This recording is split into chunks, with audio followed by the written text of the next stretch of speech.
no less than 4 Arab foreign ministers, the UAE, Bahrain, Morocco and Egypt, are here at this hotel right behind me. They'll be holding a summit over the next 2 days. Dan Katarivas, this summit was kind of arranged at the last minute, wasn't it? Why the urgency, do you think?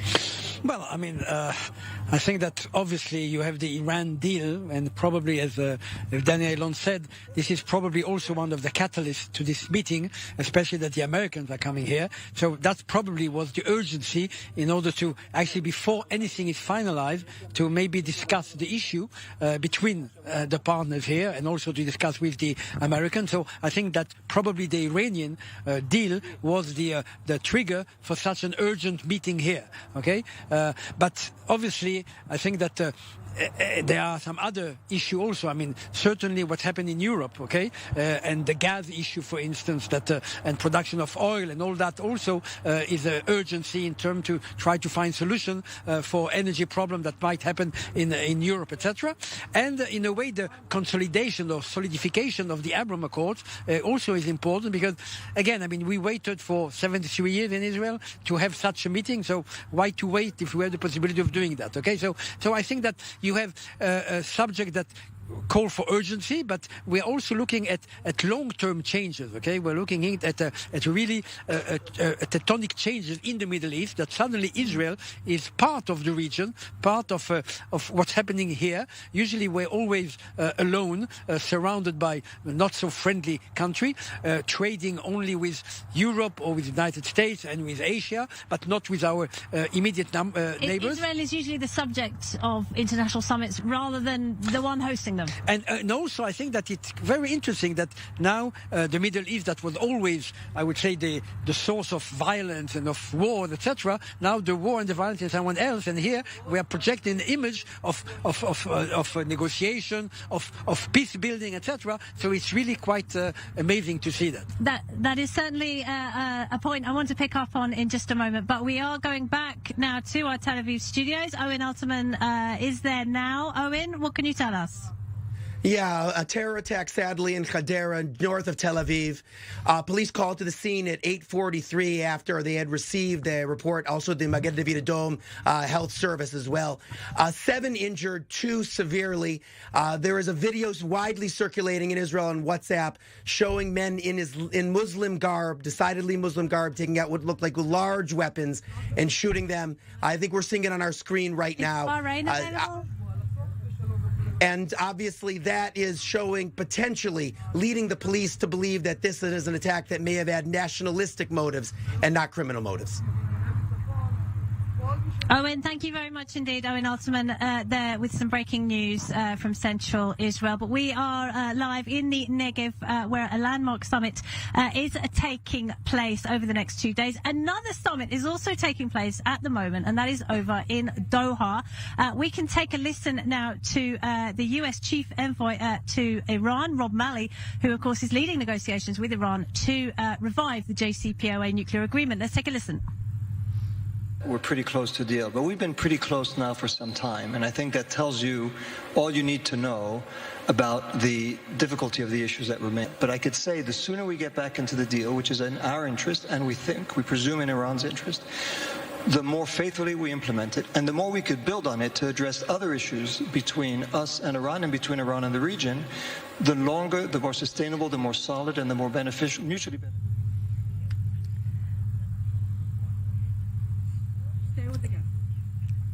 So Rob Malley there, he says he's not confident that a deal can't be reached. Danny Ayalon, you just heard Rob Malley, the US envoy, speaking there. I mean, that is part of the reason this summit is happening, because Iran and its proxies have become more aggressive in the region, and these countries are worried about security.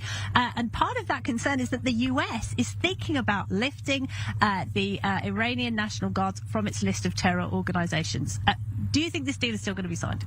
Well, we don't know yet, and I'm sure that the Secretary Blinken, who is right here in Sde Boker, he still doesn't know, because presently, as we have the summit here, and as we have Rob Malley, the special envoy for the Iranian deal in Doha, we have a senior European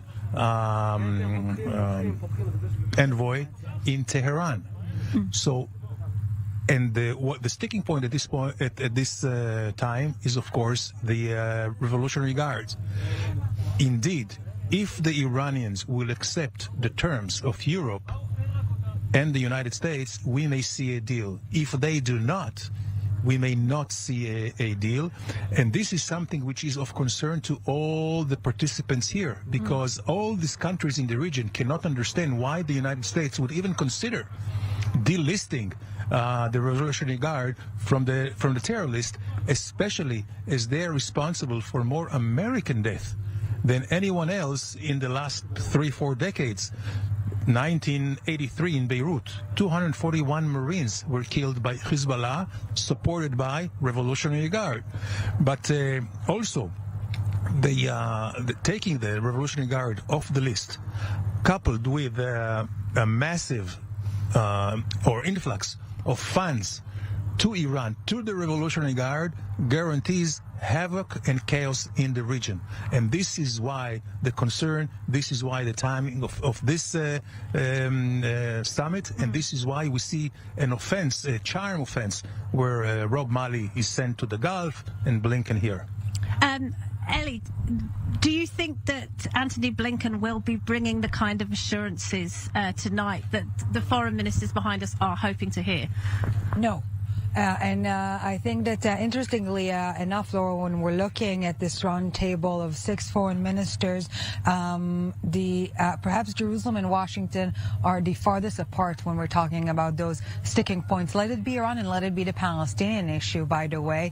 And we've seen indication for that earlier in the day. Blinken already meeting a long row of Israeli officials, let it be Israeli Foreign Minister Yair Lapid, Prime Minister Naftali Bennett, or Defense, the Israeli President Isaac Herzog, and Defense Minister Benny Gantz, and Blinken was asked very clearly, specifically about the designation of the IRGC. He was asked specifically about the nuclear deal, and he refrained from being clear-cut in his replies to that. So full-on guarantees, no, I don't think that this is what is going to happen. But in this respect, I will perhaps would like to echo what Ambassador Ayalon said earlier about this alliance, this materializing alliance here in the Middle East, so close to Foreign Minister Yair Lapid, is telling us tonight that what will be discussed mainly is this bid to create a regional security architecture. They're not using the term alliance, perhaps to refrain from alluding to any NATO sentiments at this very sensitive point in time,